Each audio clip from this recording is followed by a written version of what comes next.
First of all, I want to welcome you to Something Wicked Film Festival, and I want you to tell us who you are first, what you did on your film, and what your film is, so everyone knows exactly what to look for. Hey, I thank you. My name is Russel Goldman. I am the writer and director and producer of Return to Sender, which is in one of the horror short categories at Something Wicked. Okay, so tell me a little bit about your film without giving away any crucial details or surprises for the audience. Oh man, I had the fortune of seeing this movie with an audience yesterday, and it's one of those things of like things that you didn't think would be a spoiler to say, you got to like hear people discover and go like, oh, that's what this movie is about. And like go on the ride with you. So my spiel is almost I feel like it's a bit outdated. But I will describe just like the setup of the movie of it's a woman who has just moved into her new home and is in the process of really trying to control her surroundings in her life following her time in recovery. And this she starts getting these packages from an Amazon-like company that trigger her and speak to like different kind of strange personal places of her life and make her go like, how does someone know this about me? What are they trying to say? What are they trying to do?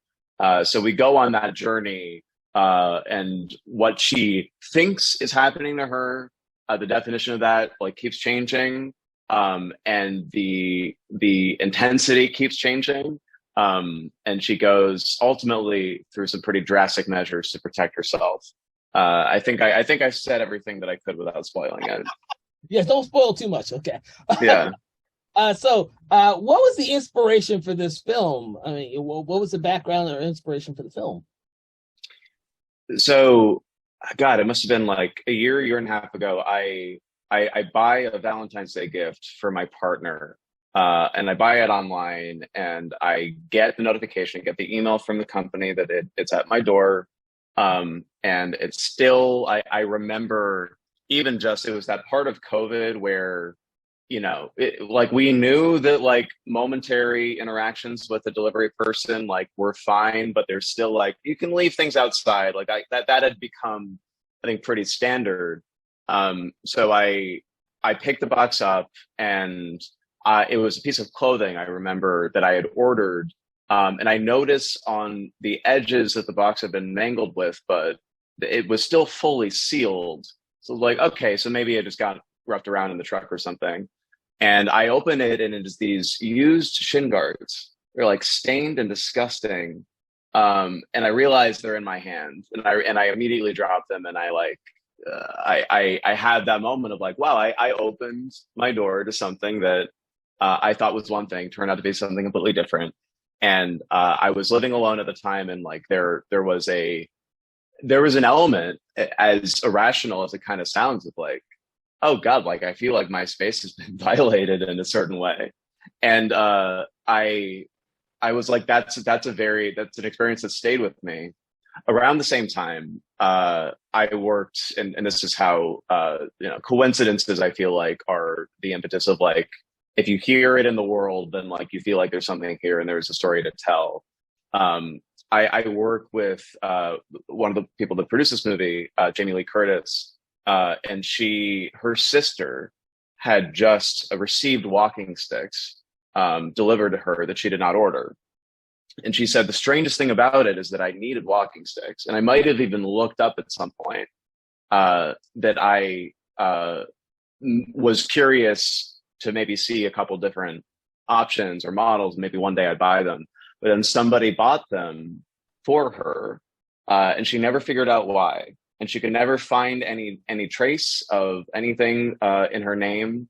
But it led me to discover this whole other world that my movie kind of explores, of like, there are these like strange small third-party companies that will send you at your address packages in your name for like low grade items, and then they will write reviews in your name. on Amazon or other websites like that. And it's entirely to bring up their metrics. So the algorithm shows that the product on an Amazon page is well reviewed. But it's bots. It's like, I mean, people are writing it, but it's not verified the same way. So Jamie thought that there was something there.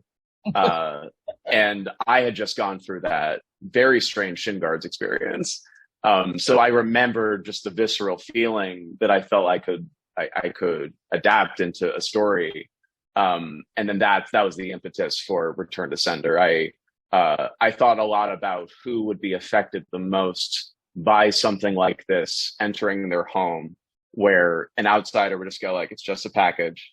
It's not a, you know, something isn't going to jump out of the box and try to kill you, but it fests its way into your brain, and it becomes a fixation and obsession of who knows what about you and why they're sending you these things. So that's a little bit about how that movie came to be.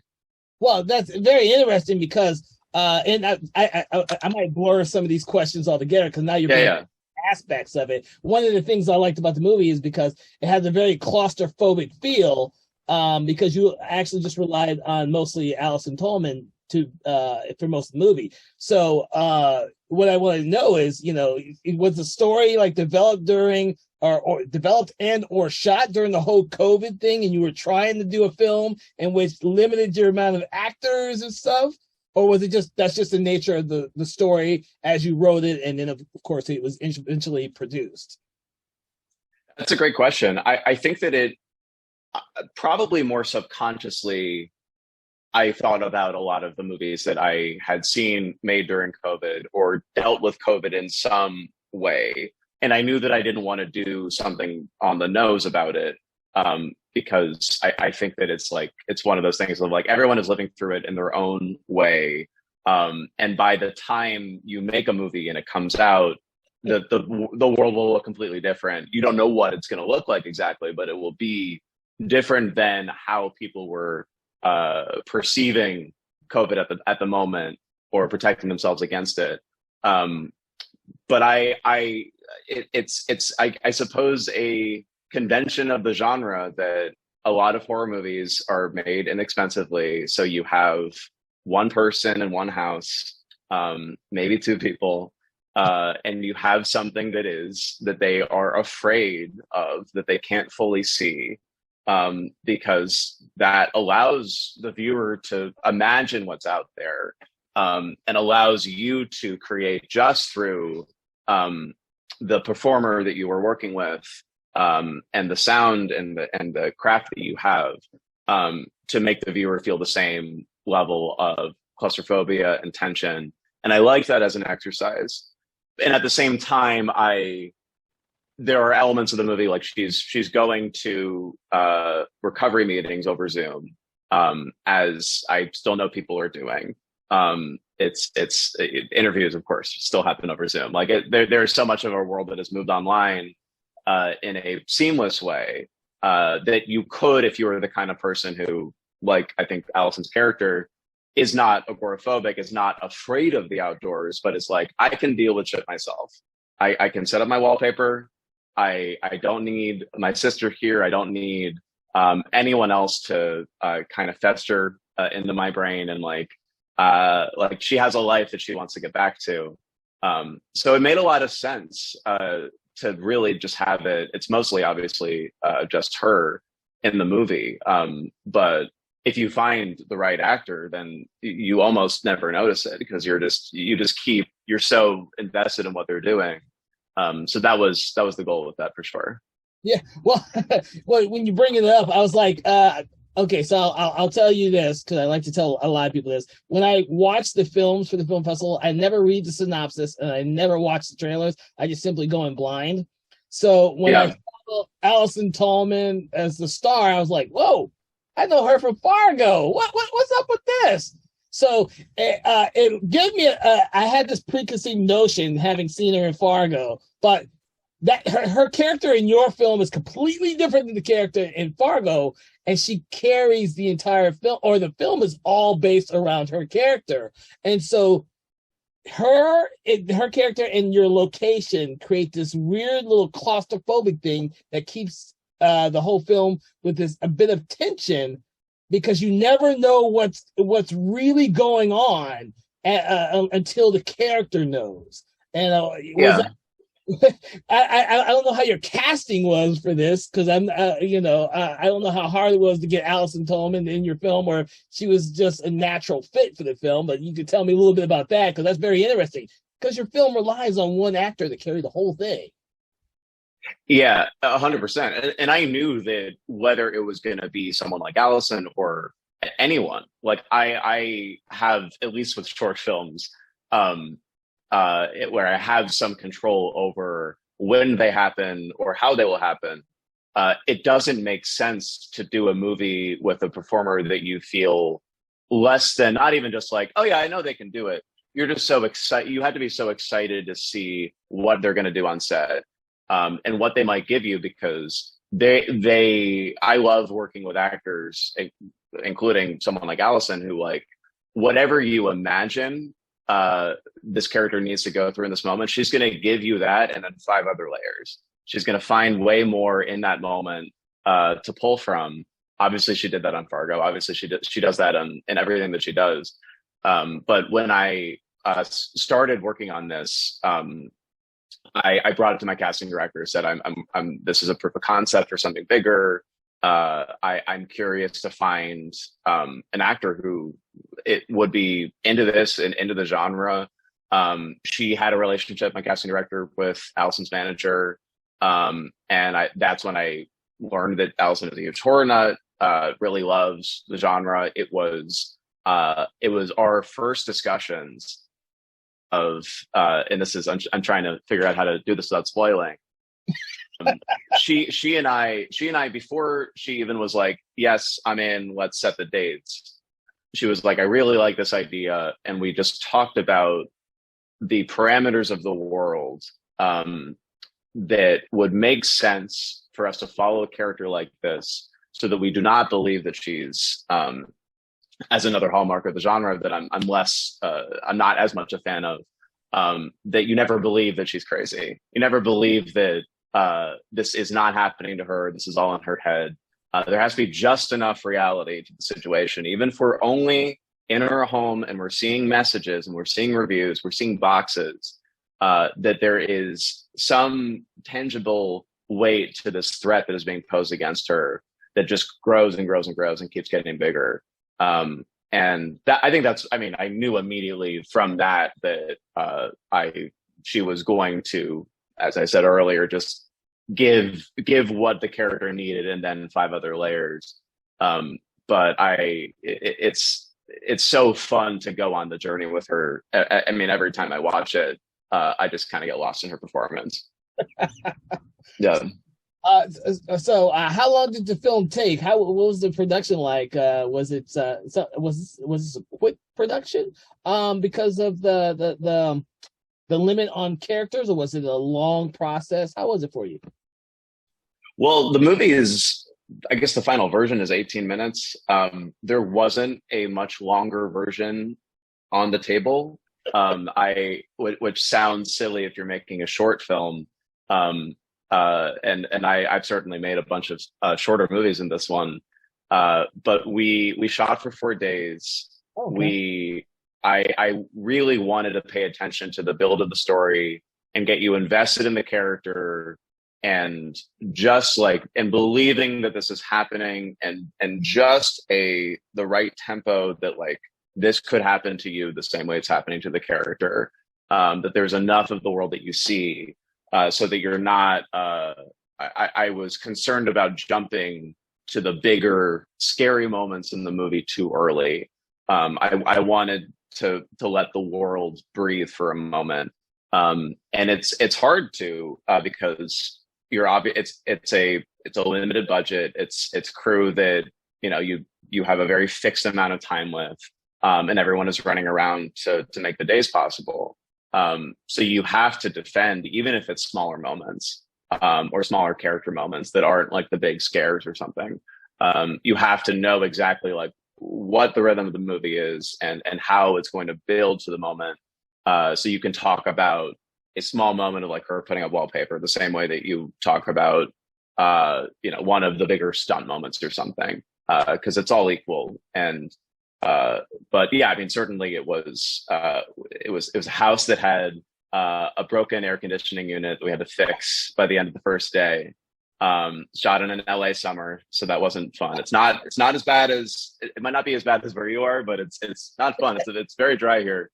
But yeah, all those normal independent film problems. But again, kind of like back to Allison, like she just kept everyone so on their toes and so like excited about what was happening and leaning in to all the takes that she was doing. It was really cool. But it was a mad rush to get it done in 4 days. Oh my God, 4 days. Yeah. So were there any other major challenges for you shooting this film? There's this, I guess, if anyone's listening to this, they can skip ahead a minute or so. My favorite one was the window. There's a moment where halfway through the movie, the window shatters. And it's a stunt I really love. And I wanted us to feel like we were not cutting to something else. Like that if something was going to break and we heard something break, it had to feel like we were in the same shot and the same like moment in time. But of course, again, restraints of limited budgets. You're working in a real house that has a real window. It's hard to fully just replace the glass unless you get you hire a bunch of people to help you. And I kept hearing like that is such an ambitious stunt, surprisingly, for a movie that is this small. And we came up with this, and I credit Lisa, our production designer, of using effectively throwing shards that looked like glass but were actually these like rubbery plastic things, so that if they were to hit anybody, if they were like to hit your back or something, it's like a window breaks behind you, you hardly feel it. But on camera, it captures light and has enough weight that it does look like window pieces are breaking. And then we pan over and we built a broken window with the shards, effectively making like this oval around the window. And now it has been just enough time and just enough reps watching the final movie that I do believe the window broke. And that's the funniest thing of you have the moment where you're like, wow, I think our stunt worked. And then you watch it enough times, you're like, yeah, that's when the window broke. And then you have to remind yourself that that's all the steps that went into doing that in a way that cost almost no money, but feel very like electric at least when I see it, I think. Yeah. All right. So I'm going to go backwards a little bit because I kind of over this because I want to talk about your film first. Tell me, what is your background in film? Did you go to film school? Did you just learn by working on films? What's your background like? I did go to film school. I'm one of those stereotypical kids who like loves the classics when he was like 4 or 5 years old. And I loved comedy first. I think that was I scared very easily as a kid. So I came around to horror. I think it was like later in my teenage years where I started watching the classics, The Shining and The Exorcist, and then fortuitously Halloween, because my job the last couple of years has I work at I'm producing partners with Jamie Lee Curtis at this company, Comet Pictures. We do a lot of work with Blumhouse. We are very much enmeshed in the horror world and beyond. So a lot of what we do is producing work together. Some of it is work that I've written. Some of it is has existed in ways and different shapes. But I as soon as I moved to Los Angeles 5 years ago, I just made shorts with anyone who was willing to give me the time of day. And they just got bigger and bigger and bigger until this was an idea I mentioned that Jamie co-created, and she really liked the idea of exploring it as a short because she knew that if you read it on the page, it might not have the same weight. You might be a little bit confused about the details of like what's this scam? Like what exactly is happening? But if you see it and you like feel the repetitiveness and all the sounds of like all those boxes opening, then you would believe it and you would start to kind of be spooked by it. So this is ideally the first step of a bigger version of the story. But it's effectively two different tracks of my background of loving movies and making shorts, making a lot of comedies and dark comedies and horror movies like this one, and working as a producer with someone who saw this and wanted to turn it into something. So it was an ideal convergence, I would say. So is your preference to direct movies, or are you like someone who does cinematography and just happened to direct this because this was a personal project? Where do you fit in that? I love it's directing, and I really love with short films that because I feel like I have not, for the most part, every short film I've directed, I've written as well. I think that short films are like short enough and visual enough that I just wouldn't even think to start the process of like getting so involved and all the logistics of making a short unless there were like images in my head that I was just so driven by, or ideas that I'm like, I think that we could do this on this smaller canvas.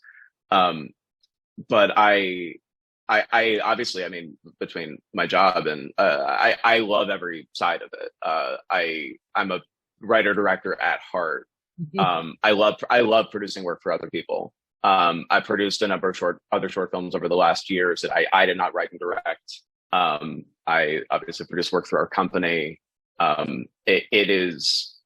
It's really lovely to identify like a mood or like someone's dream and go like, I see what that is and I haven't seen it fully elsewhere in the real world. And I want to work with you to make it the best version it can be. And that's satisfying. And that I think at least at this moment in my life, like I feel like it works very synonymously with the other projects that you are solely like kind of pushing up the hill of like, it's your script and it's your directing voice. It's nice to have a balance because it's you learn so much working with other people too. Yeah. So now that I've heard that you've been producing and working on other projects, has this film itself been going to a lot of film festivals? Has it been successful, or are you sending it off to film festivals and then working on new projects? Because you seem to be busy working on a lot of different things at the same time. I love to work on different things at the same time, and I think that anyone who works in film, I feel like, can identify with the at some point that what you work on, good or bad, is just it's out of your hands and it's on another list of other people to watch and see for themselves if they feel anything watching it. And any reaction to that, I find completely fair. I've had success with this movie. I'm very pleased that I have. I think we've gotten into 10 festivals so far. We had our world premiere yesterday at LA Shorts. I believe, thank you. I believe today, the day we're recording this, we're at Bridgeport. And I think that there are some other ones, Holly Shorts, a bunch of other genre festivals across the country coming up. Of course, all of them, most of them end up being in October, which I imagine will be a pretty fun month for this movie. But with the goal of having some kind of online public release this fall and getting a future which is written for this an adaptation of this short up and running next year. But of course I made another kind of bigger short film a month ago. I write a lot of different things. It's nice to have hands in different places. In regards to creative projects. Yeah, well, that's good to hear. Only because I haven't spoken to many filmmakers who, like you're using this film as more or less like a proof of concept for a feature film. So I always like to hear filmmakers tell me that process. You've made a short film just to be able to show people there is a bigger story to be told from this ideal. Is that the original intention, or is that something that just grew from having made the short film and now you have a bigger film to make? It's interesting. I had toyed with earlier shorts that I'd made, and like kind of longer stories in like that kind of 15-18 minute range. I had tried adapting them into features in the past, and I think it is at some point you realize with certain movies, like this was the best format to tell it in, and there might be some other opportunities, but is it going to be as satisfying as the shorter version that someone can see because it is done online? And I think that with something like Return to Sender, and you've seen the movie, and I've talked to people who have seen the short and gone like, I genuinely do not know where it would go from there. And that's a really fun conversation to start of like, I always saw that a character like this who becomes fixated on this scam that becomes something worse, that journey of her discovering what is happening to her, I think could take a much bigger canvas, and that makes me excited. And I also think that with slightly fewer limitations, at least on budget and time, obviously, I still think the final movie is. The future movie is still like predominantly not a ton of people. It's not a ton of locations. It doesn't suddenly become like a giant spectacle thing. It retains the smallness of opening a package that comes to your door, because that's the appeal to me of the premise. It's to show to me that you can go on a much bigger journey with this character. You can be surprised, and you can see a movie that is like constantly ahead of what you're thinking is happening. I love movies like that where I feel like I foolishly feel like I've outsmarted them, and I then obviously something happens that I'm like delighted by and never could see coming. So that's some of my ambition with what the future version of this is, but. I also think that you can run into problems if you are only making a short to be a proof of concept, because then when you watch the movie, it maybe not in authenticity, but it could feel like maybe they're saving their bigger ideas for when they could have more resources to do it. Yeah. And I always want, and whether something is 1 minute or 18, like, I always feel very grateful if anyone is taking time to go and watch something that I am making, and I want to give them like a rollicking, crazy experience within just that timeline of 18 minutes. And because then they'll remember the experience and they'll go like, I want to see more of that world because I liked the taste I got of it so much. So that's my philosophy with the concept. No, that's fine, because like I said, I haven't had a lot of conversations with filmmakers in this regards, and this is something that a lot of independent filmmakers are actually thinking about if they haven't already done something like it. So it's interesting, so that when people watch this interview, they'll be able to say, "Oh, I've never thought about doing a proof of concept movie first before I do a feature, but these are the pitfalls or the advantages of doing that." So that's you gave me a perfect answer. As long as your feature version of this does not lose the claustrophobia that the film has, you will be in perfect shape. It needs that. That is what that.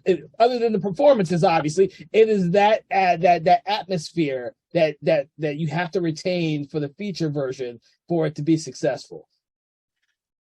So. I 100% agree, and I think that a future instead of imagining a bunch of other new places that you could go to, I've actually spent a lot of time with that screenplay imagining what are the parts of Julia's home that can have weight and significance, that you can actually give, like, if you are following her as she has like a dream in her head of what she wants her home to look like, and you get to see that dream perverted across a movie, then there is so much detail work that I think will go into it, as opposed to spending time away from that or outside of that.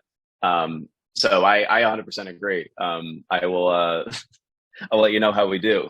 I would love to see. I would love to see how it comes. Yeah.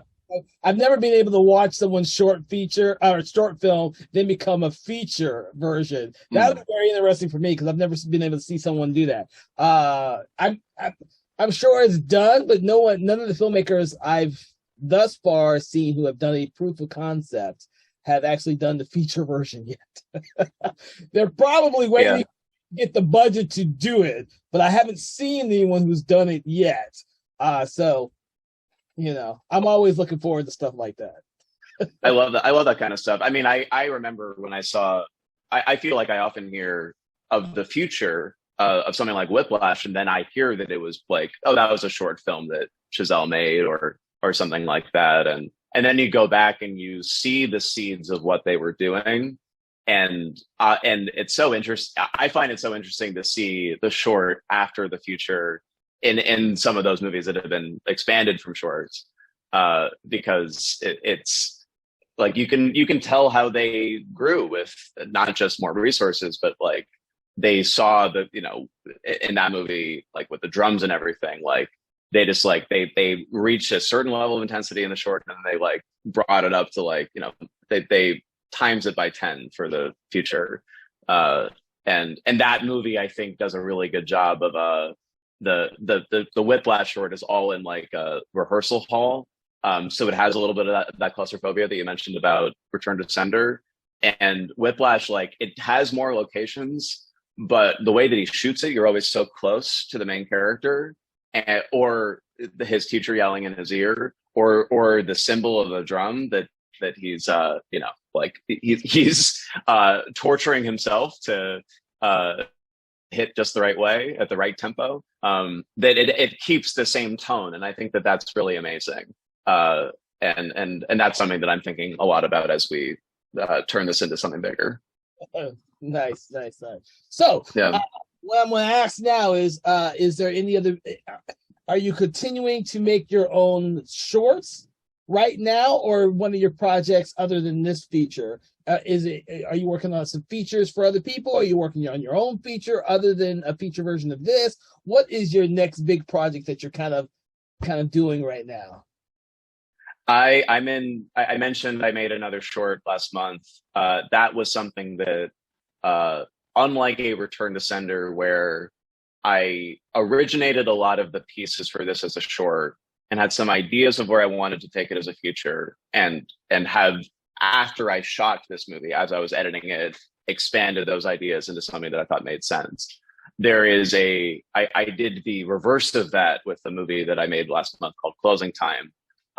Like the song, which is a huge part of the short film and something that I was able to secure the rights to for the short film. It's another movie where almost describing the logline feels like a spoiler, which I think I got to get better at that. Maybe I'm just doing that.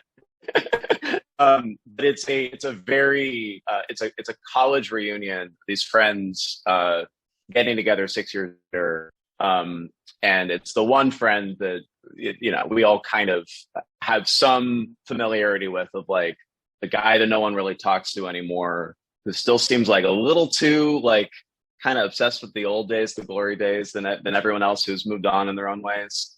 And it's one of those stories. I describe it as Eternal Sunshine and Spotless Mind meets I Know What You Did Last Summer, which are two very different movies. Okay, that's interesting. It has a lot. There's a huge psychological component of this game that this outsider friend is playing with the other four people there, and that's a movie that's an ensemble movie, a very different kind of experience than making a Return to Sender, where you the game of that is to make sure that it feels like an ensemble. No one is getting lost of those characters, but you also don't feel like you suddenly have to pay, like there's too much story going on, or you don't have enough time for all five characters. But that was something that I conceived of initially as a feature, wrote as such. Wanted to, yes, in a like, I knew that a good version of this that was 15 minutes long would help me, with all those future steps. But the nice thing about making shorts of things that you want to be bigger is that you get to just refine the voices of the characters. You get to refine like the filming style of like, I discovered making the short a filming style with a lot of like slow zooms into characters, kind of keeping the balance of like this kind of dark comedic evening that is going on. I discovered a lot making the short that I want to weave into the future. I feel like I understand the future better now. And that's really fun, because if you work with amazing people, they're going to effectively give you what you didn't even know you were looking for. Yeah. So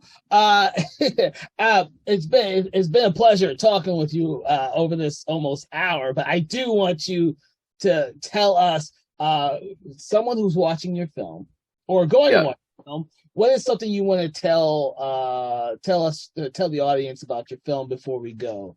Because always, whether it be a funny little story, something about the movie, anything. I will simply say, accept the mystery. To quote a favorite movie of mine, A Serious Man, accept the mystery.